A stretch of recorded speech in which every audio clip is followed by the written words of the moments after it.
My husband and I both work full-time jobs, and we manage to maintain a peaceful and cooperative daily life together. The only thorn in my side is my mother-in-law, Brenda, who believes it's my duty to ensure the family legacy through a son. She completely disregards the fact that I work remotely and calls me every single day to demand grandchildren.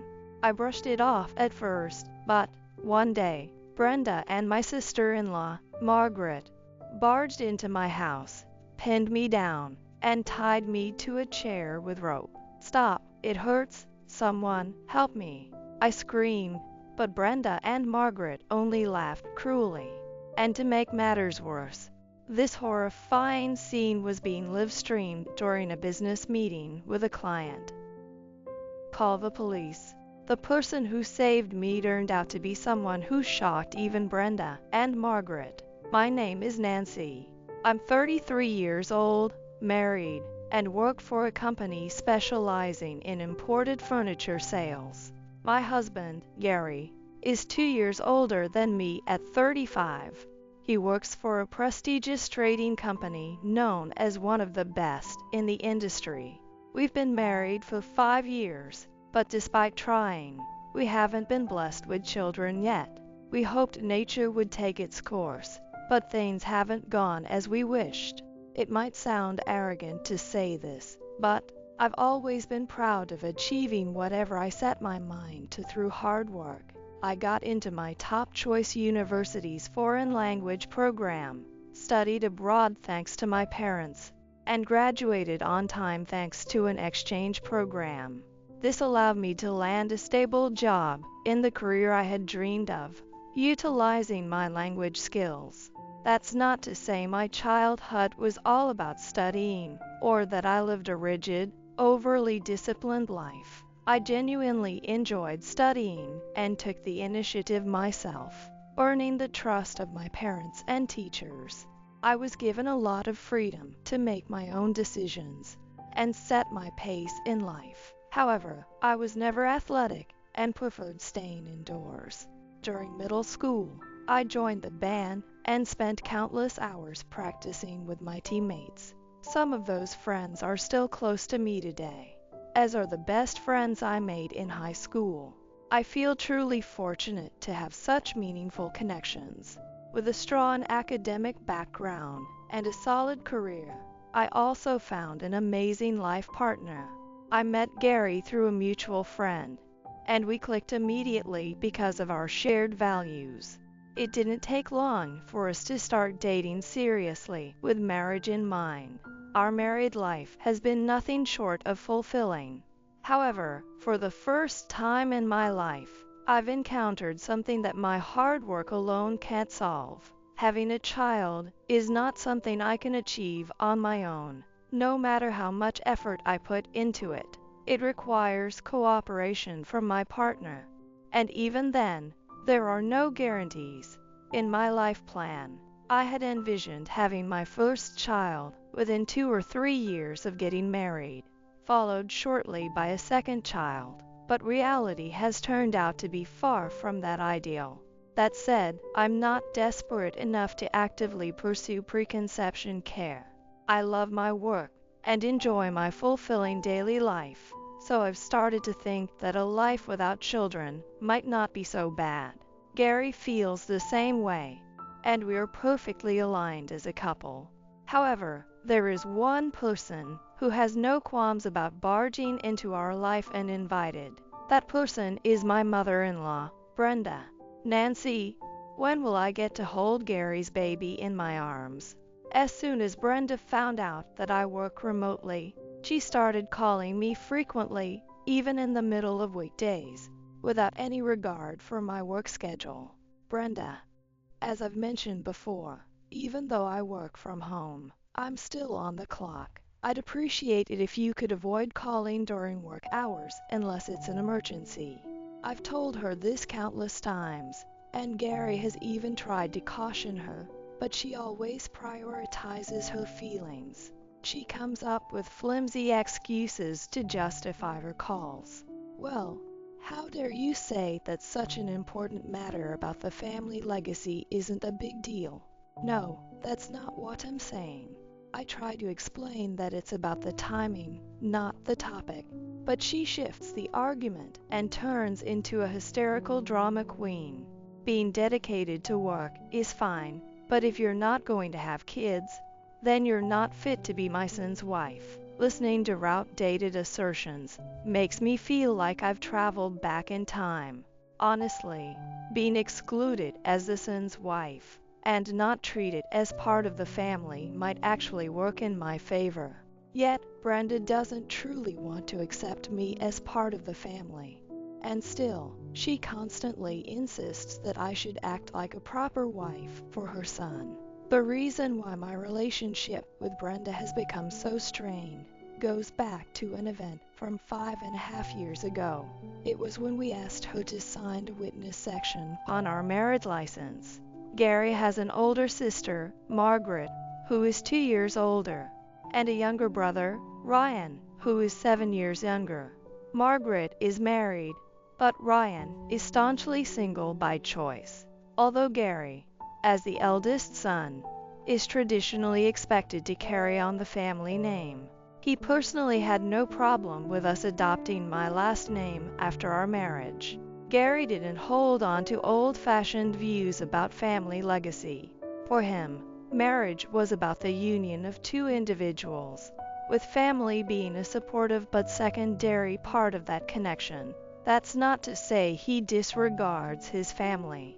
Your family is very important to you, which makes them important to me as well. I want to respect them and be accepted as part of their lives. Gary met my parents pretty early on after we started dating. He made a point to introduce himself and let them know he was serious about our relationship. Even after I said yes to his proposal, he wasted no time going back to formally announce our engagement. Don't worry, Gary, you don't have to try too hard. You're wonderful just the way you are. That's what I told him on the day he first met my parents, when he was visibly nervous. And I was right. My parents immediately took a liking to him. They saw him as a polite, respectable young man. After that, every time I brought Gary to my parents' house, they were thrilled to see him. He never felt the need to act differently. My parents accepted him for who he truly was. On our way home from a family meeting at my parents' house, Gary brought up the topic of my last name.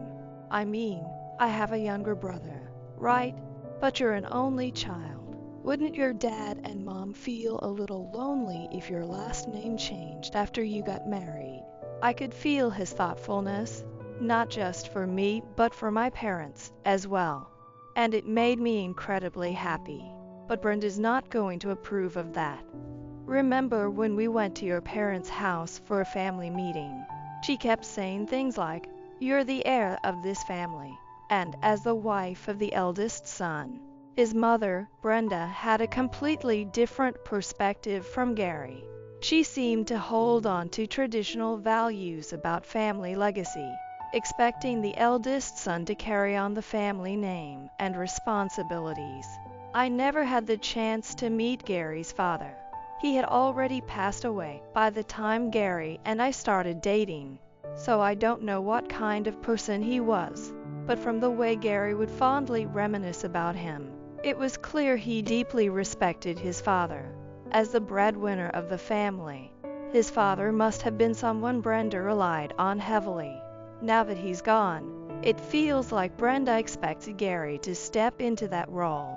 Even though we are getting married, we'd never abandon our families.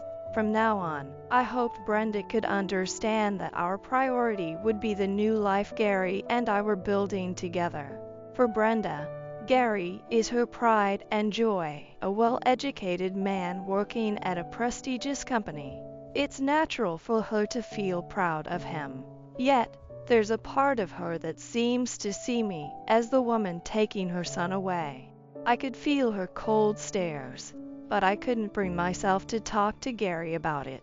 "Mom's just lonely," Gary said.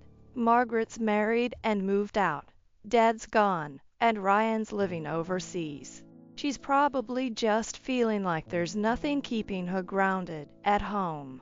Gary's younger brother, Ryan, is currently living abroad. Unlike Gary, Ryan is more of a free spirit. He decided to spend time in Australia on a working holiday, saying, "Let me do what I want until I'm 30. Brenda often mentioned how lonely she felt living alone, and hinted at wanting us to move in with her after we got married. "Are you sure we don't need to live with Brenda?" I asked. "No way. I'd hate that," Gary replied. "I know Mom means well and loves taking care of the family, but honestly, it's suffocating. Keeping a healthy distance works best for everyone." I completely agreed with him. We were on the same page about this. While Gary didn't seem to notice Brenda's competitive attitude toward me as a fellow woman, he was aware of her underlying desire to keep him close. A bit of physical and emotional distance felt like the best solution for all of us, both as parent and child, and as mother-in-law and daughter-in-law.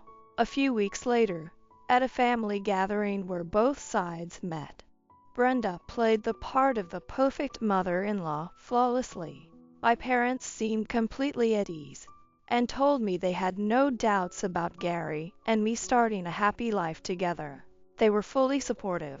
When Gary and I decided on a wedding date, we informed both families and planned to submit our marriage license on the same day.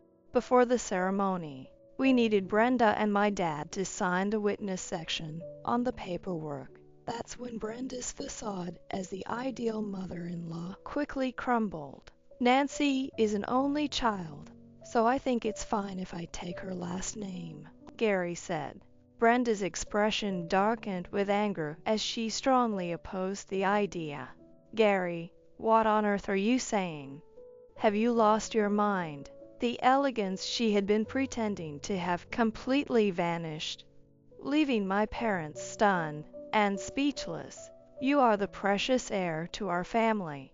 The thought of him being taken by his wife's family is just revolting." I was shocked by her claim, knowing that neither Gary nor I had any intentions of belonging exclusively to either family. "Mom, you're being ridiculous. Besides, if we're talking about heirs, there's still Ryan," Gary argued. "Ryan, he's the second son, irresponsible, and says he's never going to marry or have kids. That's why you, Gary, must carry on the family name in case anything happens." From what I could tell, Gary's family was far from the kind of wealthy lineage where siblings fought over inheritance.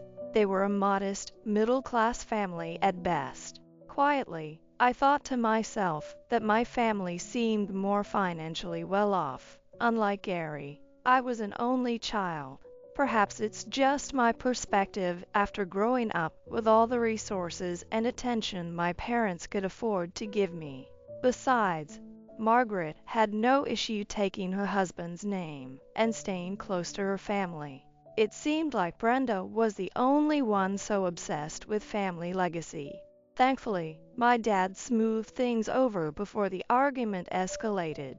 "We've never had any intention of keeping our daughter close to us, so please don't worry about that.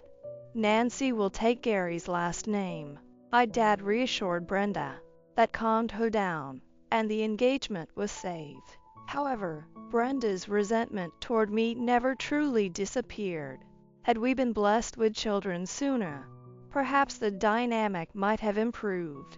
But unfortunately, the tension between us as mother-in-law and daughter-in-law remained unresolved. "Nancy, are you even listening?" Brenda's high-pitched voice cut through my thoughts as I recalled all these memories. "Oh, I've just been notified of an online meeting at work, so I'll have to excuse myself. Nancy." Brenda's voice trailed off as I quickly ended the call. I had fabricated an urgent meeting to escape the conversation, hoping that even if a higher power were watching, they'd forgive this small lie. How could someone as reasonable as Gary have a parent who was so utterly unyielding and unreasonable? I couldn't help but wonder if Gary's father were still alive. I'm certain he would have been able to rein Brenda in. Perhaps her desire to take care of someone had nowhere else to go after his passing. It was as if her need to nurture had fixated on Gary's yet-unborn child. Margaret and her husband hadn't had children yet either. If they had, Brenda's attention might have shifted away from us. The thought of that felt bittersweet. Maybe Gary learned to be the thoughtful and understanding person he is today by growing up with Brenda as his opposite. To stay with him as his partner for life, I would have to find my own way to make peace with Brenda. I told myself this was a test of mental endurance, and I would find a way to get through it. No, I had to find a way to get through it. However, my resolve was shattered when I encountered a situation far worse than Brenda's endless phone calls. One day, during remote work, while I was in the middle of a virtual meeting, someone suddenly grabbed me from behind. Paralyzed by the fear of not knowing what might happen, I couldn't speak, let alone scream. Wearing noise-canceling earphones to prevent feedback, I hadn't noticed the stealthy approach of whoever was behind me. Unable to move and terrified of making the situation worse, I decided to stay completely still, hoping it was the safest option. But then I heard a familiar voice outside the earphones. "Hurry up and tie her." It was Brenda's voice, one I never wanted to hear, yet couldn't escape. "Stay still." Following Brenda's orders, Margaret held me down even tighter. "Stop, you're hurting me." I tried to resist, but against the two of them, I didn't stand a chance. My arms were forced behind my back and tied together, followed by my legs, leaving me bound to the chair. "Someone, help me!" I shouted at the computer screen, desperate for help. "What are you even saying? There's no one here except us, so shouting is pointless," Brenda scoffed. Since the meeting participants had their cameras turned off, the screen was mostly black. On the contrary, the participants on the other side should have been able to see everything happening on my end. As the host of this virtual meeting, I had left my camera on the entire time. "Brenda and Margaret, isn't it?" I asked, trying to confirm their identities. They didn't answer, even with my earphones on. "I have ambient sound mode enabled, so I can hear you. Answer me." Brenda and Margaret remained silent, focused entirely on tying me up. Though I couldn't move my neck, the black screen acted like a mirror, reflecting Brenda and Margaret behind me. I deeply regretted the moment Brenda demanded a spare key for emergencies, and I reluctantly handed it over. The meeting participants, two employees from a partner company, remained silent, possibly too stunned to understand what was happening, or maybe they were too afraid to intervene. Earlier, I had foolishly revealed that the people attacking me were Brenda and Margaret, people I knew. That might have been a mistake. If they believed this was just a family dispute, they might think it wouldn't escalate into something serious and choose not to intervene. Worse, they might simply find it amusing and decide not to help at all. But if it's him, he'll do something. I looked up at the clock on the wall, clutching a faint hope. The person scheduled to join the meeting later might be my only chance. "You always act so high and mighty, pretending to be a working woman and ignoring my calls," Brenda sneered. "And here you are, not even working remotely. You're just flipping through some interior design catalog, acting like you're doing something important." Brenda and Margaret stood over me, laughing mockingly. They must have assumed I had been leisurely browsing the catalog next to my computer. In a way, it worked in my favor. Then the two of them started whispering to each other and moved away from me for a moment. When they talked in low voices far from my ears, I couldn't make out what they were saying. Apparently, they had deliberately left my earphones on, likely to ensure I couldn't hear them clearly. However, these two weren't very tech-savvy. They looked at the dark computer screen and seemed to think I was just listening to music instead of working. Even though the top of the computer screen displayed my username and an icon, and the bottom showed a small marker indicating the meeting was ongoing, they didn't seem to notice. Perhaps people like them, who barely knew how to use a computer, couldn't comprehend the meaning of these indicators. It seemed they didn't realize the computer was still connected to an online meeting. "I'll check through your mobile phone now." Margaret forcibly pressed my finger onto the phone's lock screen, using the fingerprint scanner to unlock it. She began combing through my call history and opening messages one by one to scrutinize their content. At that moment, an icon appeared on the screen indicating that a new participant had joined the meeting. Though earlier than expected, it seemed that the new participant had been alerted to what was happening and hurriedly joined the meeting. "I'm on my way to help you," whispered a voice through my earphones. Completely engrossed in searching my phone, Brenda and Margaret didn't notice the change on the computer screen or the additional participant icon. "If you want to check my phone, go ahead, but could you at least untie me first?" I pleaded, enduring the pain but knowing it was a futile request. "You'll just destroy the evidence, so no," Margaret snapped. "Destroy what evidence? I have nothing to hide." Finally, Margaret pulled out my earphones. She must have realized that the noise-canceling earphones allowed us to talk normally and had been convenient for her. "See, I knew it. This woman's been messaging my husband. You thief." Margaret had removed my earphones to yell her accusations directly into my ears. She tightened the rope binding me to the chair even more. "Stop it, that hurts," I cried out, grimacing in pain. "How dare you, even as an in-law, go after my sister's husband? What a vile woman you are." "It's a misunderstanding. You can read the messages if you want," I tried to explain, but a man's voice cut through from the earphones still lying on the desk. He must have shouted at the top of his lungs, "Call the police." It was Thomas, Margaret's husband, who had joined the meeting midway. "What? Where is that voice coming from?" Wait, was that from the earphones? That voice? Could it be Thomas? Brenda and Margaret froze, shock etched across their faces. Glancing at the computer screen, they noticed the icons for the other two participants were gone, leaving only Thomas.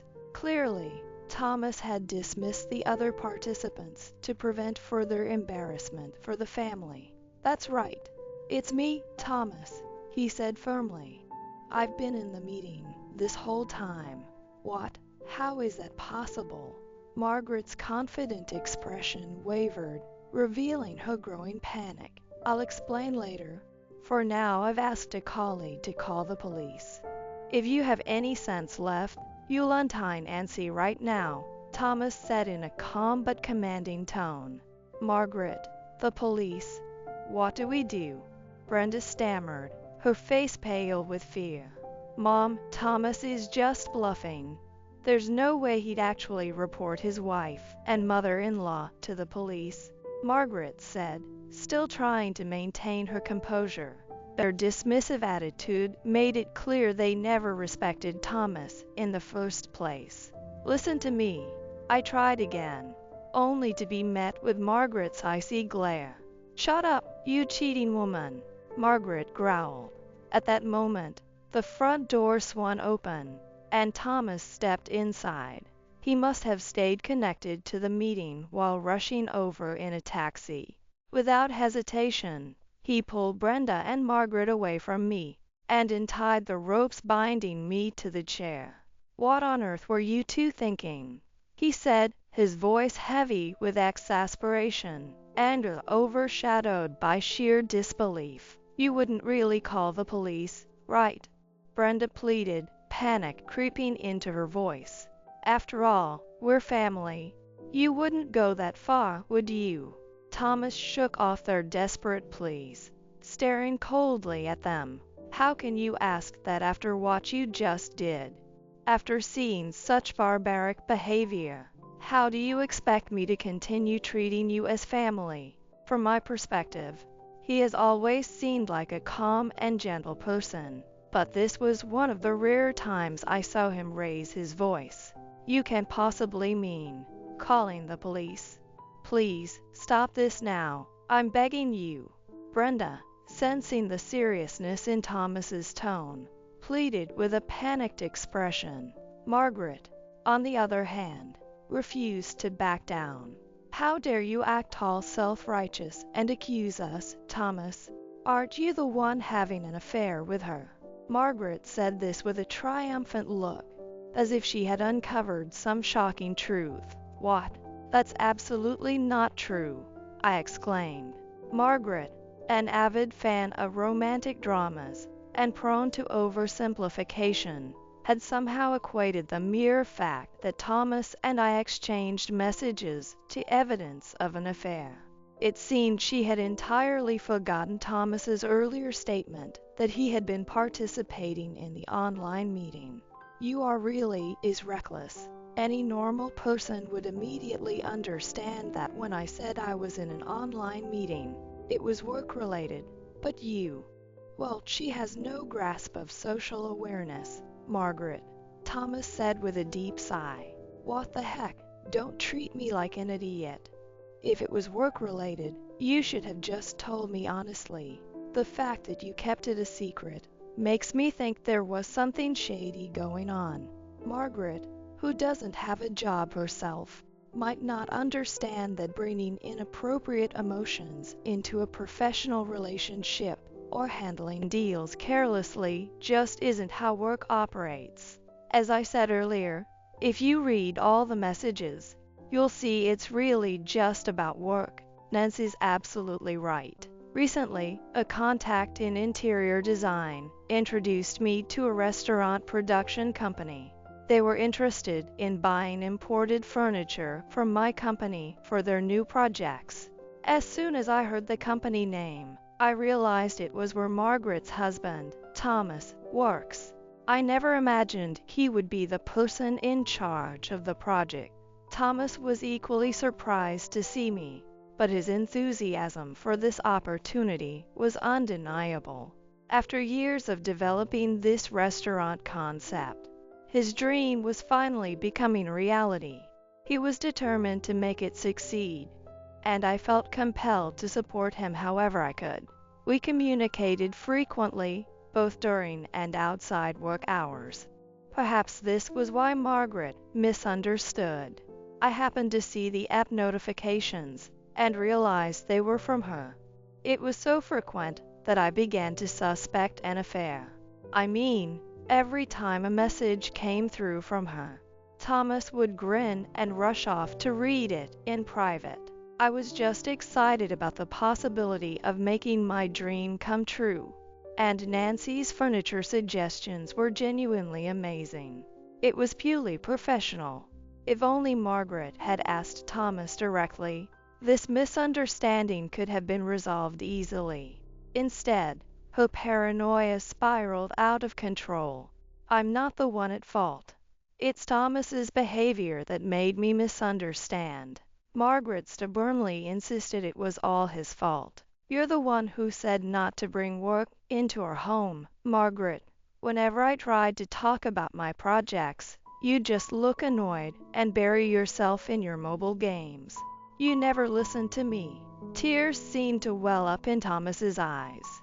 "After ignoring me for so long, you jumped to conclusions and caused this scene. And now, you and my mother have made fools of yourselves in front of my colleague. It's humiliating." Thomas spoke with an air of exhaustion. I agree with every single word Thomas just said. I murmured my agreement, and Thomas gave a wry smile in return. "Nancy, I'm so sorry for all of this." Thomas turned to me and apologized sincerely. "Thomas, you don't need to apologize. The people who should be apologizing are right there. I directed my sharp gaze at Brenda and Margaret. I can understand a wife getting carried away out of love and suspicion. But a mother, isn't it her job to stop such behavior? Then again, expecting Brenda to act rationally might be too much. Brenda's eyes widened as she quickly protested. How dare you? Are you implying I lack common sense? Given what you've done here today, it's baffling that you think otherwise. He is absolutely right in everything he said. Margaret told me about your alleged affair, and when she said it was with Gary's wife, I fought for Gary's sake. We had to get to the bottom of it. That's why we came here, to gather evidence. She tried to justify her actions as being motivated by concern for her daughter or moral outrage against infidelity. But truthfully, her primary goal seemed to be venting her frustration and putting her son's wife in her place. Thomas's suspicious behavior wasn't just about the app notifications. He's been coming home late more often and started going out alone on Saturdays. That's because of work. I've been incredibly busy managing the restaurant opening project, including this deal with Nancy. And on Saturdays, while I've been going to a preconception care clinic, Thomas hesitated before explaining his secret hospital visits. At 41, he is older than Margaret. Despite their long marriage, they haven't been able to have children. Thomas started wondering if he might be the reason. To take the first step, he decided to visit a clinic for a thorough examination. Margaret might change for the better if she has a baby. I hoped for that and tried my best. It's admirable that Thomas took action himself, especially when many men shift the burden of infertility entirely onto their wives. At the same time, I couldn't help but think, whether it was the suspicion of an affair or the matter of the preconception care clinic, couldn't these issues have been resolved through simple communication? This couple was sorely lacking in that department. But Nancy, about what I said earlier, I don't think Margaret acted out of love. I know she doesn't love me. She only sees me as someone who brings home money. Thomas muttered this with a sigh. Margaret should have vehemently denied it, but instead, she hesitated. Her silence essentially confirmed his words. Margaret has a spending problem. Shopping, lunches with friends, she burns through money well beyond what we can afford. Deep down, she looks down on me, as if marrying me was doing me a favor. And yet, you still want a baby with her. You must really care about her. I felt touched by Thomas's loyalty, and tears welled up in my eyes. No, I don't think that's it. I just didn't want to admit that my marriage was a failure. I turned a blind eye to the truth. He looked utterly defeated as he spoke. Brenda and Margaret didn't argue or push back any further. By now, it had been quite some time since Thomas arrived at the house, and yet there was no sign of the police. As I suspected, Thomas's earlier outburst about calling the cops was likely just to scare Brenda and Margaret. At that moment, Gary came home. Apparently, Thomas had explained the situation to him briefly while in the taxi. The moment Gary walked in, he began lecturing Brenda and Margaret. Then, to everyone's surprise, he declared them cut off. Anyone who would treat Nancy so horribly is no longer family to me.